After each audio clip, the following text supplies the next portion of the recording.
Now, from the Action 4 studios, Sports Director Clay Williams and Joe Bowling bring you the best in Valley High School football from the week past and for the week ahead. Highlights, analysis, and predictions from all across the Valley. It's time for Sunday Sports Extra. Hello and welcome to Sunday Sports Extra. I'm Action 4 Sports Director Clay Williams. With us today, Action 4 Sports reporter Joe Bowling and our special guest Mario Aguirre of the Brownsville Herald. Thanks so much for joining us, Mario. Week 3 is in the books. Week 4 is coming ahead. More teams getting into district. But before we talk about that, let's talk about what happened last night. Brownsville Hannah had played 2.5 games without scoring a point, if you count that half against Mission. Not anymore. They were taking on a big-time Pace team that was trying to show that they are much better than last year, but early on it was Travis Grenier with the touchdown right there. Hannah takes an early lead, and have the Eagles finally found their quarterback? Sophomore Andres Lopez to Lucas Olivares for the TD, and Hannah goes on to win this game. 34-7 is your final score. So let's start there, and let's start with you, Mario. Has Hannah found their offense? Have they found their quarterback in the sophomore? What do you think about Hannah after their performance last night? I think Hannah's been there. They've been close enough. They just haven't been able to decide on a quarterback, and that plays a big role in it. They have Andres Lopez, who they found, who they were comfortable with. I mean, they played him more than any of the other two quarterbacks they had in mind going into the season. So I think from here on out, this provides a sense of stability now moving forward. I mean, what Hannah has been able to show us so far this season has been defense. I mean, they kept Mission off the board for the half that they played, Joe, so they've got the defense. If they can get the offense, they might be something to be reckoned with. Yeah, and I think that's where I look at Hannah and say, what if? Is it what if that game continued against Mission? You know, I wanted to see how their offense responded because their defense did make a statement there, folks. They're a lot better than you think. And that offense against Pace, well, you go out there with a game in which you think, hey, we can do some things, confidence that we're going to win this football game, which they had. And they did. Yeah, talk about defenses making a statement. Same place, Sam Stadium. This one was Friday night, and only 2 touchdowns were scored with Harlingen South at Brownsville Veterans. Jaden Taylor did not play. Coach says little practice issues. We'll call them issues, shall we? But Hawks senior quarterback Sean Montemayor steps up. He got a touchdown there. He had 78 yards rushing, and then getting it done through the air was Montemayor as well, 228 yards passing. But it was a defensive battle. South goes to 4-0 with a 14-0 win. The Hawks have allowed 1 touchdown. Yes, 1 touchdown all year long. Meanwhile, Brownsville, what have they been doing? Well, let's talk about that Harlingen South defense and what the Hawks thought about it afterwards.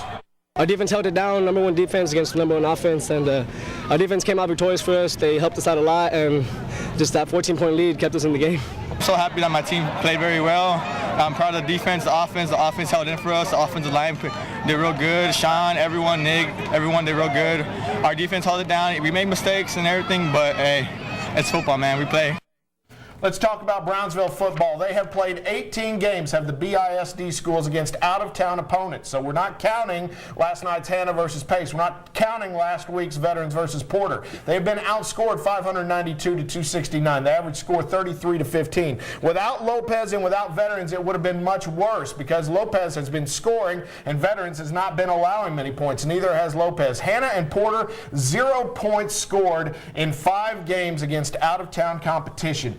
That being said, Mario, what is the state of Brownsville football right now? Should we concentrate on the progress of Veterans, how Lopez has looked, without the Harlingen game, or do we look more at Hannah, Porter, and Pace and those teams? Going into the season, I think it was a little tough to determine the number 4 team, but now that we have, going into week 4, we have a better idea of who may be in the talk. There's Veterans that has a shot. Lopez has surprised some people. They're in the mix too. And I just think it comes down to those 2 teams, and I think at this point they've just shown a lot more than other teams. They've been there defensively, offensively. They're among the leaders, rushing. I think those 2 teams are there. Well, that being said, let's talk about Lopez and Veterans. If they are the 2 bright lights of Brownsville this year, then let's go ahead and see what they're going to be doing because Lopez has got a game coming up, a big game at home. They just got done with Harlingen, and now they have to take on, it is Los Fresnos coming to town. And let's go ahead and make our picks on this one. What do you think about Lopez and Los Fresnos with the Falcons coming to Sam Stadium on Friday? What do you think, Mario? What's your pick? Los Fresnos right now, they're the more established team. They've been around. They still have a young team, but they've had the same system there for a while. Coach Starkey's done a good job in his first year, but I think this one goes to Los Fresnos. Your thoughts on this game? Los Fresnos can be defended. You can isolate 2 or 3 guys and go after them. That's at Sam's. It's going to be a tough win, but I still think the Falcons will win it. But that's not a gimme. All right, I'll go with Los Fresnos as well. Now Brownsville Veterans will take on Brownsville Hannah. Hannah coming off of the win. Brownsville Veterans, like you said, Mario, they feel good about that loss against Harlingen South. Yeah. How do you think this game will turn out on Saturday? Veterans will take it. They have the #1 offense going into this week. They rush a lot. They score a lot. Marcus Castillo has been scoring at will. Derek Rodriguez. They know what they have, as opposed to Hannah that they're just starting to figure it out. Veterans no longer is a team replacing 38 seniors that graduate. They're a team with football players making plays. They're getting better and better and better. Hannah, not going to take them. Veterans. All right, well, that is it for this particular segment of Sunday Sports Extra. We are coming right back, and we're going to talk about McAllen and their offense. They are high rollers, are the Bulldogs, after going 4-0 to start the year. But this week, they are taking on a team that is known for their defense. And the Panthers showed that on Friday against McAllen Memorial. We'll talk about that game coming up.